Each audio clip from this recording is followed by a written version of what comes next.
रामाय रामभद्राय रामचन्द्राय वेदसे रघुनाथाय नाथाय सीतायाः पतये नमः। शिरस्यञ्जलिमाधाय कैकेय्यानन्दवर्धनः बभाषे भरतो ज्येष्ठं रामं सत्यपराक्रमं।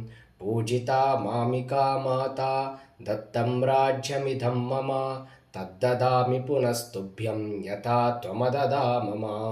दूरमेकाकिनान्यस्तां वृषभेण बलीयसा किशोरवद्गुरुं भारं न वोढुमहमुत्सहे।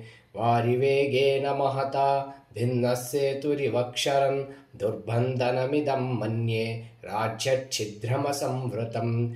गतिं करैवाश्वस्य हंसस्येव्ये च वायसः नान्वेतुमुत्सहे राम तव मार्गमरिन्दम। यथाचारोपितो वृक्षो जातश्चान्तर्निवेशने महांश्च सुदुरारोहो महास्कन्दः प्रशाकवान्। शीर्येत पुष्पितो भूत्वा न फलानि प्रदर्शयन् तस्य नानुभवेदर्थं यस्य हेतोः स रोप्यते। येषोपमा महाबाहो त्वदर्थं वेत्तुमर्हसि यद्यस्मान्मनुजेन्द्रत्वं भक्तान् भृत्यान्न शाधिः।